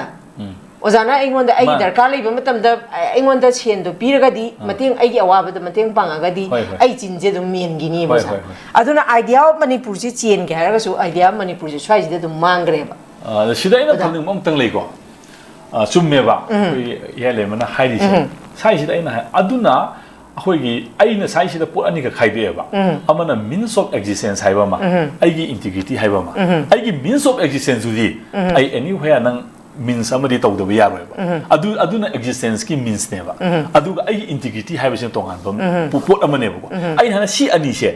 khaido ga sat hai si haiba wani aina haining si ko pu hangaga aina nangonda kano ma aigi puk tu thanna bagi damakta ni ru bana traga saru bana traga matam du ki manung du mana haiba in mata kano tawi ai ba but aigi su madugi manung du aigi economic natraga aigi survivability se karamaina tawda ki ai mon dependent oidana lagi da gi wakhan kukan amadi khanum thoktra ne mioi basina phanam lawro I'm not going to say, see, for example, even kano kari lapchat ukta ba kaito ko mayam sat ru taraga su ko magi economic survivability le ba kan tu da masagi madu ki potu man normal light la kan da magi integrity ma thorpu mi mayam le da yes later ne matam tu akoi na madu integrity mangen u ya ro ba madu di magi survivability gi ma siraga di mai integrity ju yang mangar dong ne ba sidana ba gi da makta magi means ama to je bane na adu di means ne law ne ko ai perception de gi ni ko ai perception that is adu miyo ba moi tar ga di ma ai na size de ne ba ai na compromise tung to ro da ba ai gi existence ki wadno tongan bam ni ai gi existence gi marum da ai gi integrity ama di kai no ai bisin ni make shenga dom ni sine ba very true si ma di ai am ai my stand is very clear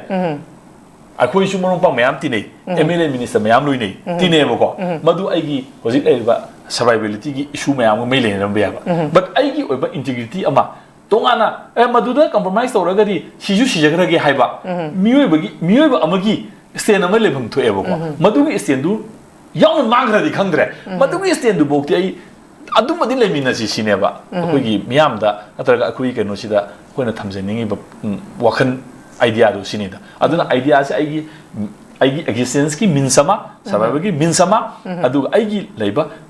stand ama integrity ama adu di krai da no ma igi kano ma chenan kanam da suon da na ko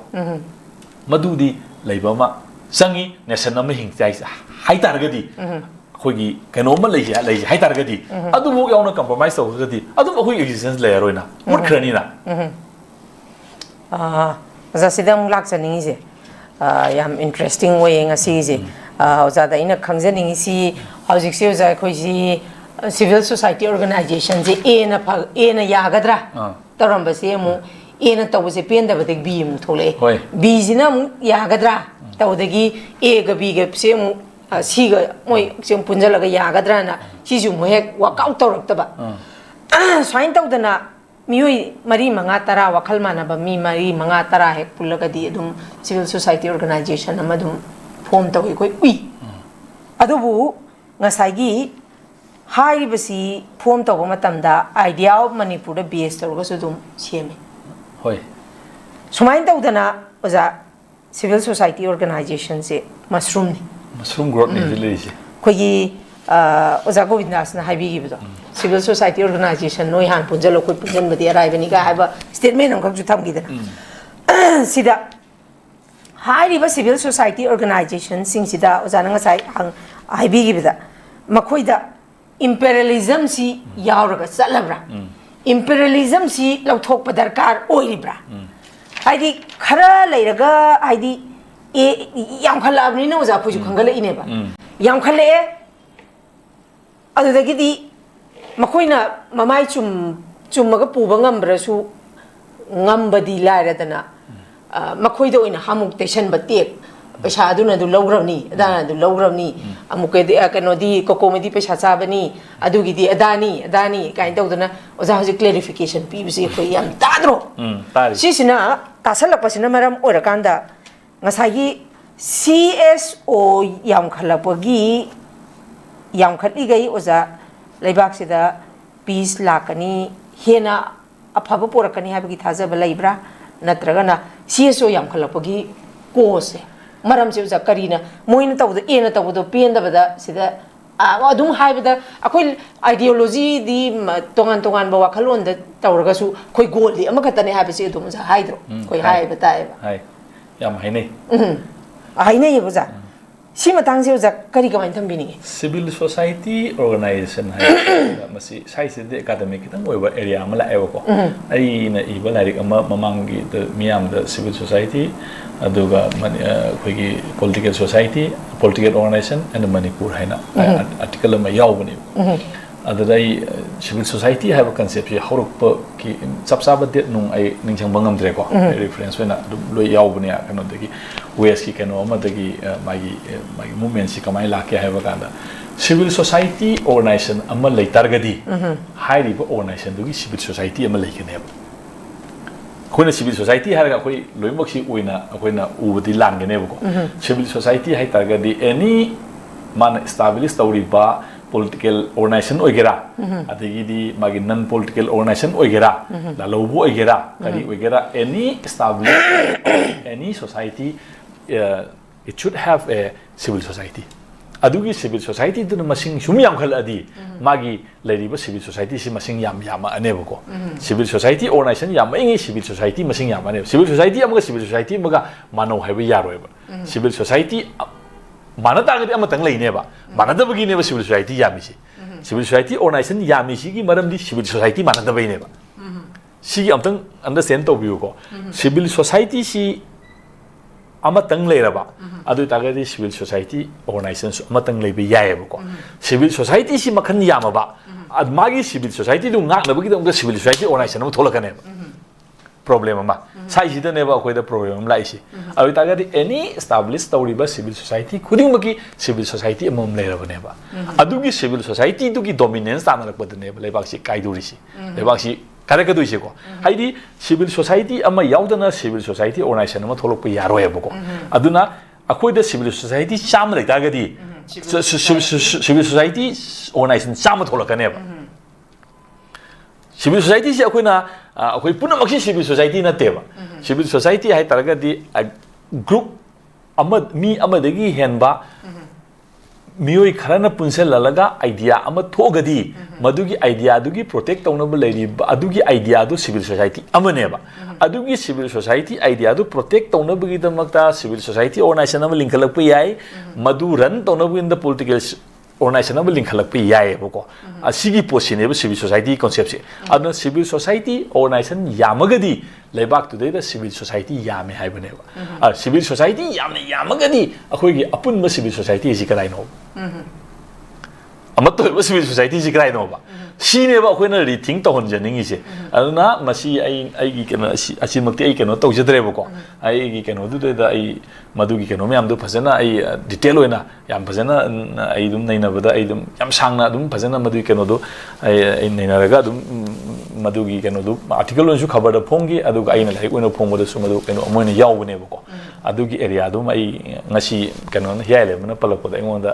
नौना केनो आई चाही ngasi दगी चाही ताय मांग खनग्रे वखन हाइबा एनो सिंगसिको हुजिक तम केनो लाक्पै वानेबको अन लैरिबा पोसिनी लैरिबा एनी अखोइना सिविल सोसाइटी हारगा सिविल सोसाइटी हारगा अखोइना खंगदुसि कैनो हाइबा कांसिदा मी अमदगी हेनबा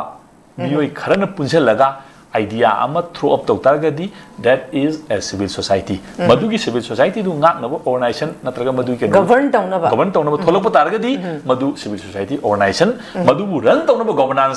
संग मदुगी प्रोटेक्ट तौनबगी दमन मदु through governance the protect तौगेना खलगना मदुगी political organization अमा थोलाने मदुगी सिविल सोसाइटी दुगी पॉलिटिकल ऑर्गेनाइजेशन अमा थोलाने यामना लूब पोट अमनेबा सिजे अखोइना बैकिंग दा सीनेबा होजिक लेरिबा पोसे अदो तागदि अखोइदा thousands of civil society organization लेतागदि thousands of civil society लेदे हाइबा नत्रा अदो तागदि अखोइगी कैनो दो कराइदा मांगरे अखोइगी अपुन civil society दो कराइदनो सी हाना अखोइ रिकनसाइल तौबा मथौ ताइ ओजा दुदनेबा लाइबा वारिजे ngसागी ओजाना civil society मा फॉर्म तौनबा होनाबदा ngसागी political civil organization हाइब्रो ओजाना हाइबिबा civil society organization हाइबसे अखोइगी civil society अमा लेरा कांदु देदा civil society organization अम थोलकने मदु प्रोटेक्ट तौनबगी मदु अखोइगी civil society जी सीने थमनबगी दमक मदुगी civil society थमिबा पोतो मदु अखोइना थ्रू गवर्नेंस मदु ngakके हाइतारगदी मदुगी अमु political organization अम थोलकने yes अदुदनेबो जा politicize तौनरइसी सी civil society का लोई मई लेना बनेबा सिगी पोट म्याम सिंग असे अदुना लैरिबा पोट म्याम सिंग असे अखोइना मसाई सी एरिया जी यामना डिस्कशन तौबदा याम नुंगाइबा अदुगा यामना कनो तौबा यामना क्रिटिकल ओइबा कोई सोशल साइंस की फील्ड को यामना माइक्रो लेवल द नैनाबा याबा यामना पसेल दे न कुप म्याम याउरिबा अखोइना साइंस तना अखोइगी कनोसी और कनोसी मागी स्ट्रक्चर सी सेल की मोलिकुलर की करी की नैनरिबा म्याम सी मोइदन कुप बोइ निंगबै वानेबको अदुगा सिविल अखोइगी सोसाइटी सोशल साइंस असु मसदगे न कुपथन नैनाबा याबा मागी अकुप मरोल म्याम मलेरिबको साइगी म्याम सिंग असे अखोइना सोशियोलॉजिस्ट सिंगना पॉलिटिकल ऑर्गेनाइजेशन फिलोसोफर सिंगना मसी अदुम नैनरगा लेरिबा पोनेबको हाइरिबा पोसिंग असे कोई तसेंगना तौगे हाइता साइ सिदने अइना होजिमोक्ता यामना अइंगोंदा इन्फ्लुएंसिंग ओइबा अखोइगी टोल्स्टॉयगी वार्ड अमा लेयबको नंग फत्तबदि काइदे तौदी तौसनगनो हाय फत्तब बोगदि काइदे तौदी तौसनगनो ना हायबको मसी अइंगोंदा यामना अइगी लाइफ ता यामना इंस्पायरिंग ओइबा अदुगुंबा पोट अमनेबको अखोइगी असे याम लुरिसि कमाइन तौगेदा तौसनरगा मियाम की पल्सु मागी एलुक्वेंसी केनोना मियाम केनोसी पूरा कांसिदा माना पोसी माई केनो फंगना बोना संघन बदौना संघन pot ओइना अयाबना अखोइसी अदुदैदा people sing थाजरगा ngawrga leiremko sigi posine tolso ina yam kana yaramdrise tawganu nang phatte phatabdu me sena phat nang aina phayena khanjapo nang phatte na ujabai wani da adudi kai deboko aidi nang ga perceptive khena bagi wane boko aduga nang phatabudu aina phatte na ujab nang adum phattana adum nang gi achumbu tawjo haibane ma haise ko phataba bokdi kai di aduga tawsana ganu haibane boko adu ma di phatabadu मा मसाना मसी मयाम फते न उगिनी न खलगा तौसनरगा फतबदुना सु मनुंग सुम चतन लेबको साइसितने वाकाइ रेसिको अदुना सिगी पोस एंगोंदा यामना टोल्स्टॉयना मसी माइ केनोदा याम फजना मा केनो तवे मसी एंगोंदा याम inspiring ओइबा एंगोंदा यामना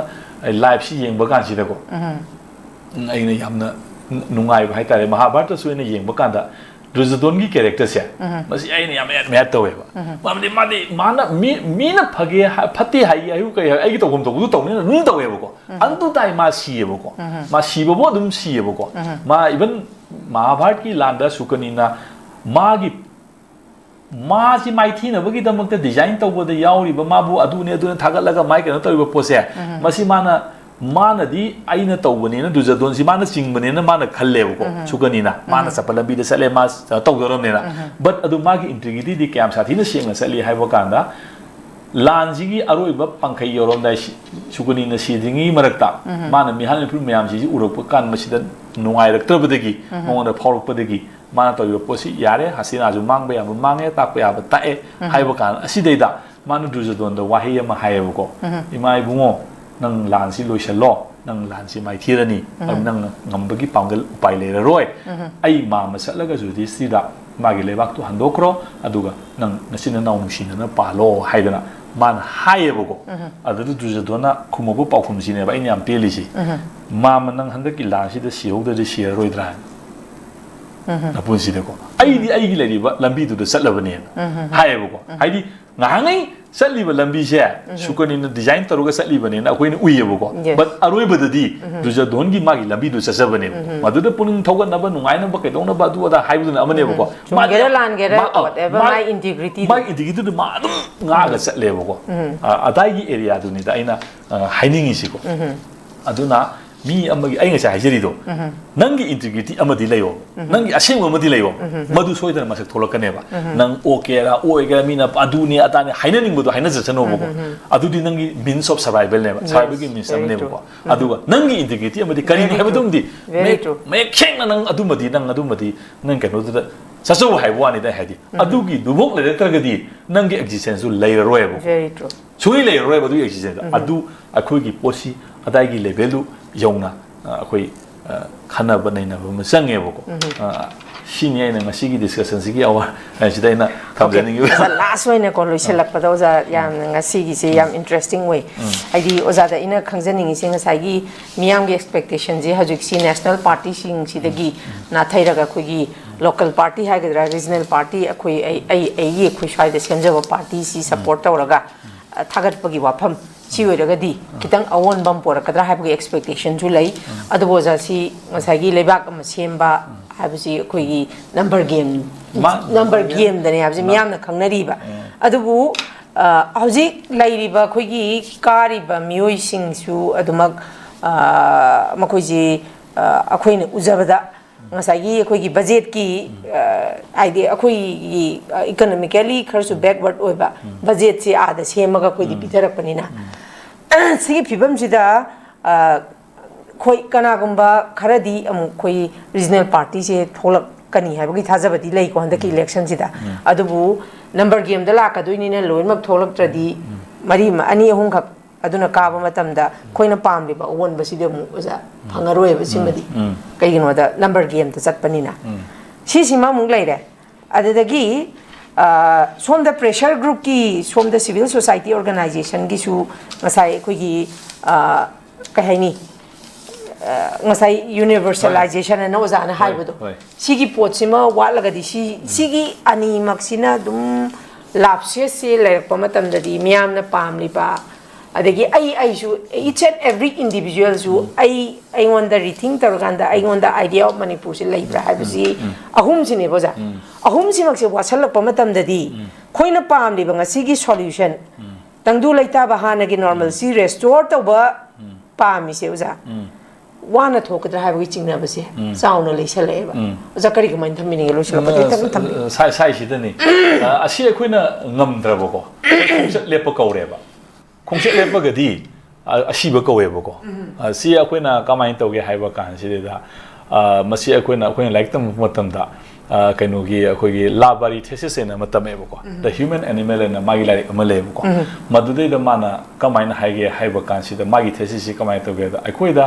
अखोगी लेरिबा human society सिना ngasi फाउसिदा अखोइना लाइबा इवोल्यूशनरी फेज मयाम फाउ हिंगलाइसे मंगोंदा अनस्पेशलाइज ओइबा नेचर अमा यावदुना माई खोंगसछि मतम दुगी लाइबा पोते अडाप्ट तौरगा सटपा हाइबगिनी नत्तबा स्पेशलाइज्ड एनिमल सिंग असे स्पेशलाइज्ड एनिमल सिंग असिदी मागी लेरिबा नेचर न मंगोंद पिरेबा मागी एनवायरनमेंट मधु लाग मधु माना करिगुंबा इवोल्यूशन अमना मागी एनवायरनमेंट टू अडॉप्ट तब ngमदब मोंगदु होंगिबा तारगदी मागी कनोदु स्पेसीज टू एक्सटिंग वेबा असमाइन तौदना एक्सटिंग वेबा सोसाइटी मयामा जीव मयामा इखोगी इवोल्यूशन इखोई थोखरेबो लाइक दैट अदु अइना एनालॉजी ओइना लौरा कांसिदा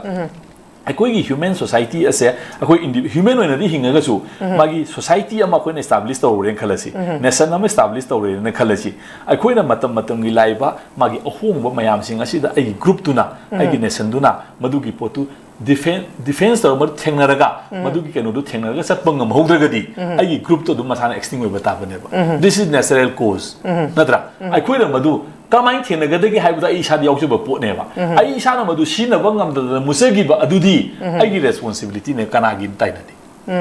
नत्रा सीडी अदुम अखोइदा सोसाइटी में आमुद खरेना ट्राइब में आमुद खरेना यूएसए दा करीदा लेरम मयामा अमेरिका की करीगी लेरम मयामा खोगी मयान ट्राइब की करीगी अदुगी अदम मोगी लेबा इवन निंगजेम बोक थोकते दनको अफ्रीका दा केले मयाम लेखरे दनको चाइना दा मयामुद खरे दनको ह्यूमन सोसाइटी एक्सटिंग तौगरे मयाम को एस्टैब्लिश सोसाइटी मयाम एस्टैब्लिश नेशन मयाम सिगा सिसा मसे मतम मतंगी होंगइबा माइ केनो दुदे अखोइना करमाइना मागी लेरिबा सिस्टम दुदा कमाइन डिफेंस तौरगे कमाइन थेंगनेरिगे हाइबा मदुगी मेकानिजम दो अखोइना ngमहौद्रबा अखोइ सुदम एक्सटिंग तौनी ऑब्वियसली सिदी कैसु नते अदु अखोइना कमाइन थेंगनेरिगे हाइदुने अखोइगी दायित्वदी अखोइगी सोसाइटी अमा अखोइगी सिविल सोसाइटी अमा अखोइगी नेशन अमा अखोइना कमाइना अखोइ थेंगनेरिगे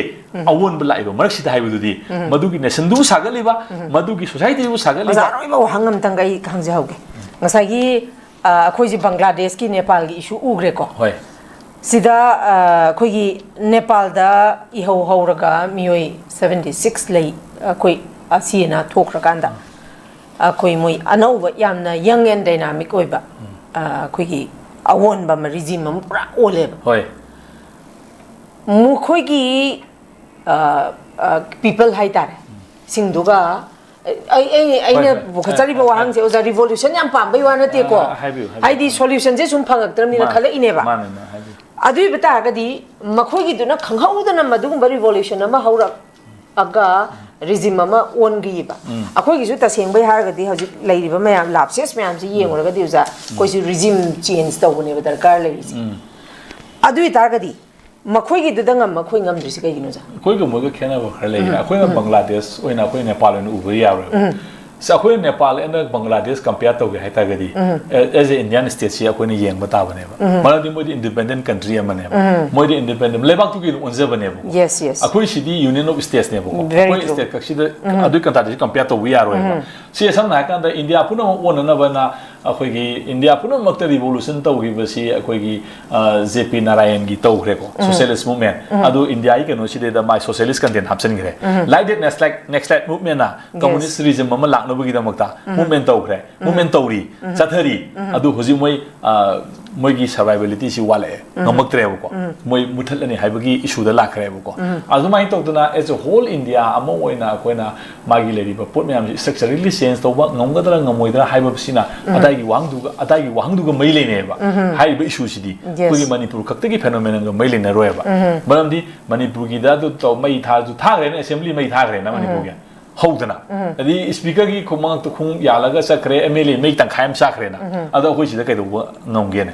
कैदो यागेबको मरमदी मै स्ट्रक्चर दुदे के खोइ नाथोक कसी लेतमिना विदिन द सेम स्ट्रक्चर दुदा मसे खरा सोकोइ बानेबो अदुना कैसु इफेक्ट तौदेबको गवर्नमेंट करी खरा चेंज अदु अदा अमु लाइबो पोसिनेबको अदुना as a whole Bangladesh Nepal हाइबा पोट अदुदी मोय मसागी कंट्री दु ओइना पुन्ना तौजबनेबको अदुगा सिददी अखोई इंडिया मनुंग चल लेबनिना पोट हाइबा पोतुना मदुदा कैंतो मदुगी फेनोमेन दो कंपेयर तो यारोयबको समटाइम्स कनागुम खरना फेसबुक ता खंदे सोशल मीडिया ता खंदे कंपेयर तो अदुम थेनरक यावेबको अदु बट अदु माइंदी मणिपुर की फेनोमेन ददी मदुदी यारोयबको एज ए होल इंडिया मोइना ना मूवमेंट तौबा लेदनको भारत बर्षेसी कैनोना हिंदुत्वासी कैनोना नंगना मयाम दा कन्विंस तौबा कासिजम मैसी कैनोना मयाम पुन्ना कन्विंस तौबा अम संगेबको अदु कांदु अखोइदा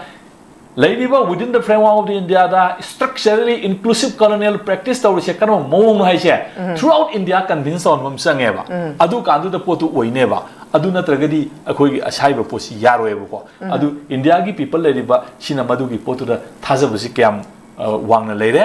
haiba pot myam sing do masidi whole India gi ona madu gi potu la akhoi manipur su lai roye yam lai ga da nate as a whole India gi leriba pot myam sing ase masi akhoi na concept se akhoi na moina bharat kai sinari se ko bharat barsha kai sinari ba lon se ko masi actually land po ne ba bharat haibadi muni rishi sing na semgat lamba bharat ai di kaino haiba kan akhanda bharat ai mapan yaudo bharat ai bane the whole world basudeva kutumba kam hairi sidi ai the world as a whole hai bane ko magi leri ba concept di magi vedic ki philosophy di lande manam di moina male mase amato oina bharat oina uiba masida leriba jati lebak mayam sing ado magi maning tama magi lebak mayam sing aduna punjal laga mai cultural kano amada koi se human jati oina hingmina gadabani haiba basudeva kutumbakam sarva dharma sambhava hairise masida gi ana sumba dharma gi meaning leba nati religion ka dharma ke sarva dharma sambhava haise kano hakanda jiba creator individual khudimak ki masak amam lei haibane ba hai masak sing ado respect tawbudune ba koina dharma haise ko adu respect tawbu nga moi dominance chakani hai ta ga dharma oirektre ba ko sampradaya la ever religion la ever ko si kena baga se moina hari basing asi beda su nai hai ama su nai ama su nai adu ga tawthorok podana pharenga turenga in kalonga ga tawe ba ko sigi pon me am sing se akoi phasana ngangna ba naina ba masange ba masida da hindu dharma hai ba Bharat बसगी लेरिबा सनातन धर्म हाइबसु याम खेना करेबा नसा के हिंदू हारगदी कासिजम यावरा अनेबा मसा तुरबन base तौरनी सप्तऋषि clan base तौरा अनेबको अदु मयाम सिंग अदु मखोना करम माइना हाइबा कनो दुगी मनुंग दुदा इंक्लूसिव कॉलोनियल कमाइ तवी कॉलोनियल कमाइ तवी संगबा याबा यादबा सोशल की मरखिदा खाइबा मयाम सि मयाम सिंग असिना सौखायगा लेरिबा मयाम सिंग असे अकोइ होल लेरिबा होजी लेरिबा इंडिया की लेरिबा मनुंग से लेरिबा मी मयाम पुनमक से अकोइ ने सथरिबा अकोइना निंखा तम फंगदिबा पोट मयाम सिंग असे नेशनल लिबरेशन हाइबा पीपल्स लिबरेशन हाइबा सु खेने नसादु निंग तमजरबरा हाइबगा नंगी नेशन दु निंग तमबरा आइगी नेशन अमा निंग तमे नेशन दुगी मनुंग चलारिबा सरगलेंगा अदुना सुम कॉलोनियलिज्म के थिद सुम चलगा दai कमाइ निंग तमे हाइदुनो आई फ्रीडम दु करिनो आई रेस्पेक्ट दु करिनो आई डिग्निटी कहीं त लेदर कान से फ्रीडम दि कमाइ हाइदुनो सिगी पोट मयाम सिंग से खना बगी नैना बगी लोइबन आरो अखोइ देगना खंब मयाम सु लेरमगनी को अहिबा मयाम मा खंब आई पुंग द फाव आई उबा आई कंसेप्ट ऑफ लिबर्टी दु हाइजे बई वानी मसी मंगना लोइबा त मयाम ना चुमिना दगा लाले हाइजे बसु नते आइना उबा भारत आइना उबा मागी फिलोसॉफी आइना सुम खंजरक पाइ तारे को इनरक अखोइना फिलोसॉफी की साथ सु इन हरकपनिना तमकपनिना को अदुमाइ नैनबा थेंगनबा खरा सुमाइना थमजबई वानी अदुगा सिमा सिदैदा आर्गुमेंट तौनिंग बखोनिंग बलेनबा मयाम सु लेरम बियाय अदुगी पोर मयाम दुना अमनी बट आई गियोबा मसी होजिकती याम लुरे अखोइ गाय हाइबसि यारक्तरे आई गियोबा मियंग हाइक्तरगदी को अखोइ गियोबा मेस नंग मी क्या साबनो गांगजलदी वा याम लुरकदोरे बको आई गियोबा मियंग थमजबनी अदुना सुमाइना लेदिबा अखोइ याव मणिपुर सागत साइ तारगदी सागत मिनगदोरिबा ग्रुप मयाम सिंग असिदैदा अखोइना साखलोइबा आइडिया ऑफ मणिपुर सिदा इंपीरियलिज्म की एलिमेंट से यावदे हाइदना मयाम पुनमक्सिदा अखोइ फावन मंगम संगे मसी फावन मंगमद्रगदी अखोइ आइडिया ऑफ मणिपुर से मसी मस्जिद ओइबा आइडिया ऑफ मणिपुर ओरगा लेगनेबको अदुगी पोतुगी वासी इंडिया की ओइबा अखोइना मुंगनरिसी इंडिया दा अखोइना दुदा हाइसिंगसी मखोइदा अखोइना कॉलोनियल एलिमेंट अमा यावी इंपीरियलिज्म एलिमेंट अमा यावेना उबुदगी नत्रने कदादि तौरिसिबो अदुगी सेम अखोइना ओरिबा मियंग दो अखोइना सागते पोतु दा अमुसु उयेना उनता गदि कमाइ ngamni सिगी पोर मयाम सिंगसे कोइ अंडरस्टैंड तौनबा मसंगी नैनबा मसंगी अदुना साइ एरिया सिदेदा आइदि सुम आइगी रिसर्च तौरप एरिया सु साइ सिदा अयाम कंसेंट्रेट तौब एरिया नि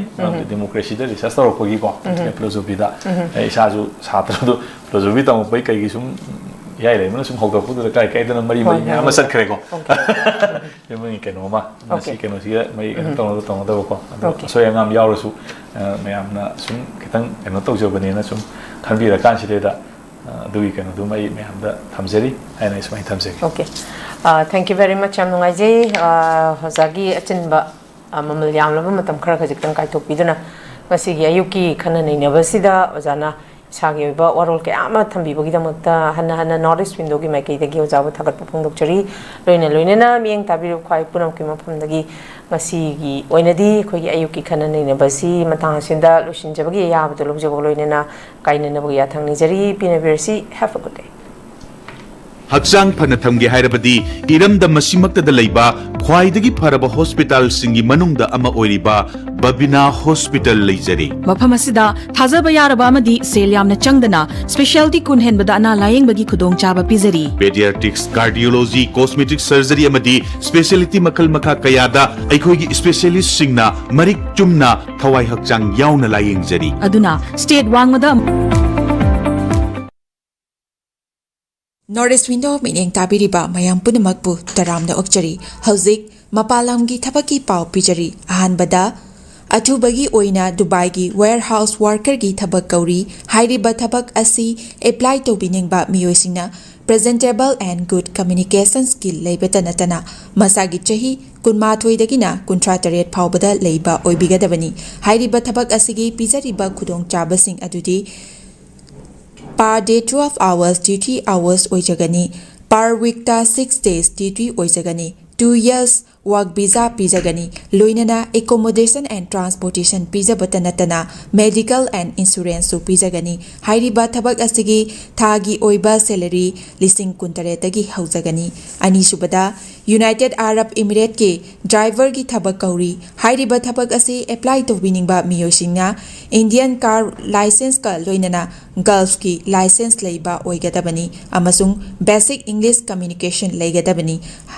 हाइरिबा थबक असगी इंडियन लाइसेंस पाइबीबा मियोइसिंगी थागी ओइबा सैलरी दी लिसिंग यांखैदगी हौजगनी गल्फ लाइसेंस पाइबा मियोइसिंगी थागी ओइबा सैलरी लिसिंग यांखै मंगादगी हौजगनी अहुम सुबदा बेहरन वाटर पार्क की फीमेल रिटेल स्टाफ तरा कौरी हाइरिबा थबक असि अप्लाई तौबिनिंगबा मियोइसिंगना रिटेल एक्सपीरियंस लेबगा लोइनना यामद्रबदा 165 centimeter की चांगदा वांगबा ओइबिगदबनी थबक असि तौबा मियोइसिंगना पीरिबा खुदोंग चाबसिंग अदुदी accommodation transportation अदुगा duty meal सु पिजगनी हाइरिबा थबक असि थागी ओइबा सैलरी लिसिंग 93 तगी हौजगनी पमरोल की दमकता 7005273217 नत्रगा 9366230077 नत्रगा अखोगी office North East Window TV building हता न्यू चेकोन रोड ता लेंगसिन बिराउ